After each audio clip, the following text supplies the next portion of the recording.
эхний 3 сар цуглаанд яваагүй. Тэгээд Монгол цуглаа олж явахыг айгүй хүссэн байхгүй би. Монгол цуглаа явахыг хүссэн. Тэгээд би эндээс явахдаа болохоор яг залбирсан. Бурхан минь би аав ээжээсээ дахиж мөнгө авмааргүй. Угаасаа авъя гэсэн ч байхгүй. Тэгээд би та намайг явуулж байгаа. Тэгээд би хавтаж явъя. Залбираад явсан. Тэгээд би эхний 3 сар цуглаанд явах байхгүй юу? Яг нэг Монгол цуглаанд явах хэрэгтэй юм шиг санагдаад. Яваарай одоо солонгос цуглаанд байсан болохоор. Тэгээд Монгол цуглаанд яг 3 сар надад ямар мэдрэмж төрсөн бэхээр би яг юм хавцлын ирэг дээр очиж бутсан байхгүй юу? Яг нэг хавцлын ирэг дээр очиж цаашаа алхах гад тэгээ бутсан. Тэгээ яасан бэ гэхээр над руу нэг хүн залгаад юусаа набо ойрхон Монгол цуглаан байгаа байна. Танаагаас ингээ метро явах юм байна.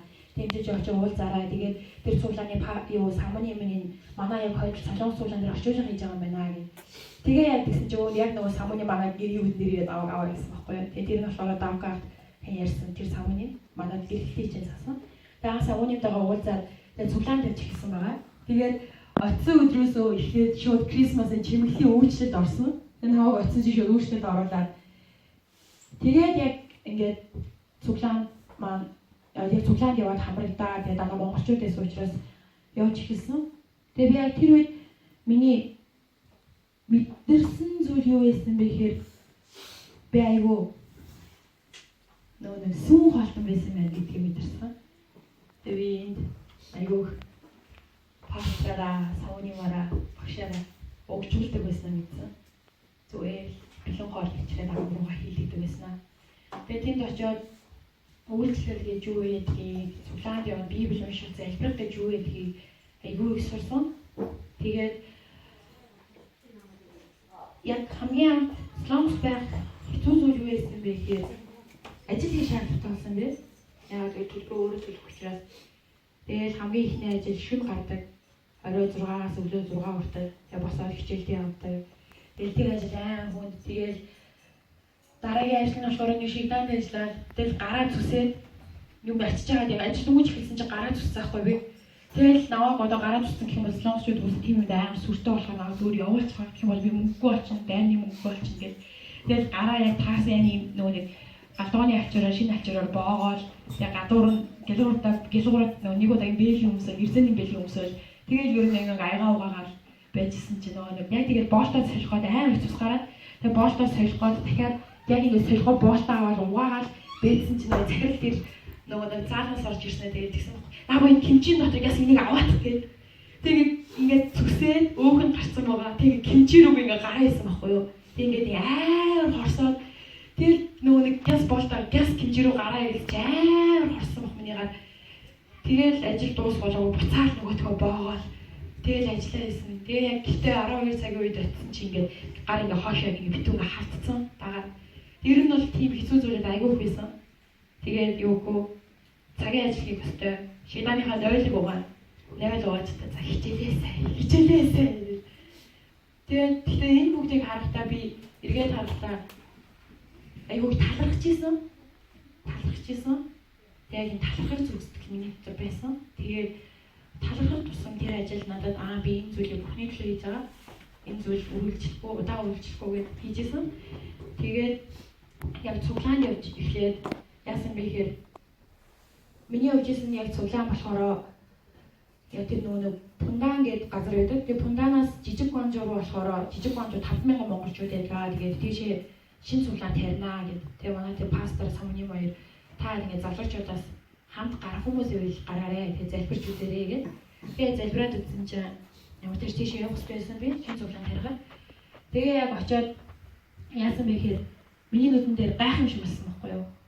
Тэгээд яг та ядад яг бичлэг дараа үзүүлэх юм бол ийм байгаа. Тэр цуглаан маань эхлээд ямар ч байргүй байсан. Цуглааны байргүй. Тэгээд бид нар эхлээд очиод жижигхэн солонгос цуглааны жижиг хүүхдийн заал уугаад бүтээсээ болгон залбирдаг. Тэгээ би яг энэ зүйлээр та ядад юу хэлхийг хүсэж байгаа гэхээр нэгт бурхан өөрөө байдаг. Тэгээ бид нар болохоор яг ажилчсан.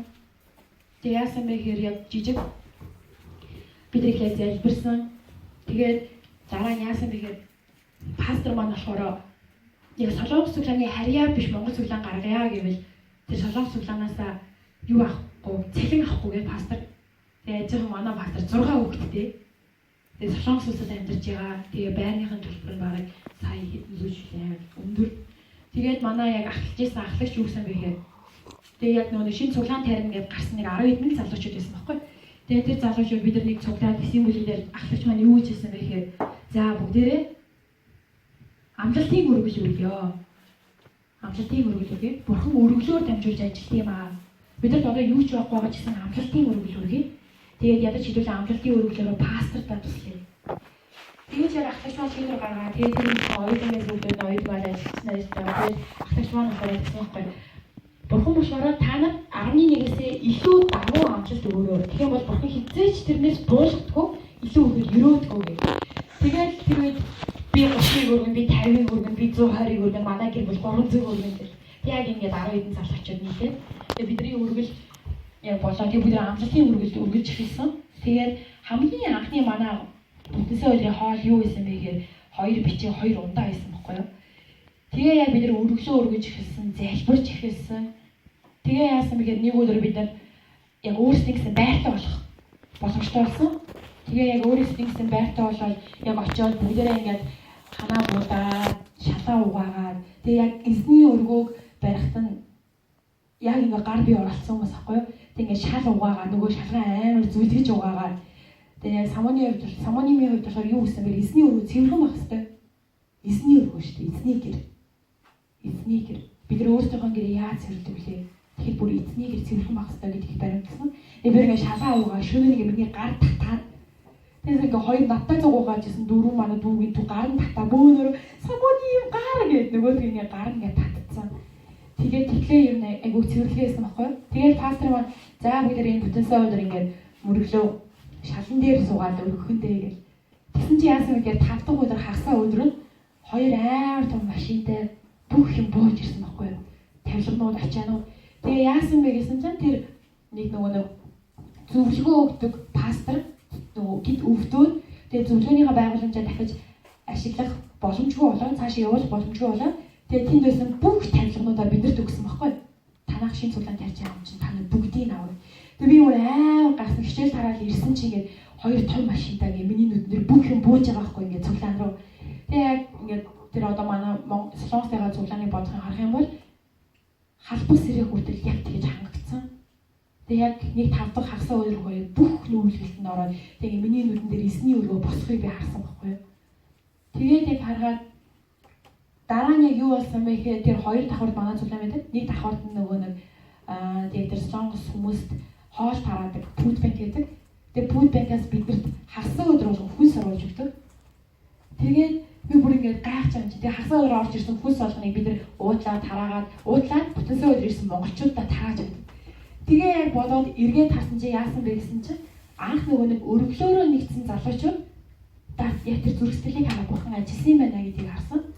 Тэгээ та ингэж хэлмээр байгаа зүйл юу вэ гэхээр нэг бурхны өргөөг хайрлаарай. Тэ пастор хэлсэн шүү дээ. Дагостер жижигхэн хог байвал аваад хаяараа энэ бурхны өргөө. Тэгээ хоёр дахь юм бол бурхан өргөлөөр дамжуулж ажилладаг. Тэгээ би яг үнэндээ би яг мартуус тахта сайн өргөл өргөдөг хүмүүс байгааг байхгүй юу? Өргөлийн талаар сайн мэдлэггүй. Тэгээд яг тэнд очиод би яг өргөл өргөсөн юм байна. Өргөл маш их хүч байд юм байна гэдгийг би хараад өргөлөө амар сайн идэвхтэй өргөж эхэлсэн. Тэгээ миний амьдрал юу болсон бэ гэхээр би яг сүүлийн 1 жил 6 сарын турш байранд мөнгө төлөөгүй. Солонгос төгөө нь бол би өмнө нь байхдаа 250 төлдөг байсан байхгүй юу? Байрандаа. Тэгээд хэрэглээний мөнгө бас дахиад 100% мэдээж төлдөг. 200 тэгээ бараг 300 төгрөг. Тэгээ би сүүлийн яг 1 жил 6 сарын турш цуглааныхаа байранд амьдраад нэг ч байрны мөнгө төлөөгүй. Тэгээд нөгөөдг нь юу байсан бэ гэхээр би food bank-аас хоол хүрээд ирэн өдөр болгон торт өгнө. Өдөр болгон амттай юмнууд өгнө. Тэгээд та эдэн чипс гэсэн food bank-аас өгсөн байхгүй юу? Чипс. Тэгээд юу хоол нь юусоо санаа зовхгүй. Тэгээ яг тэр үед бас байж байгаа би яасан бэхээр яг энэ үед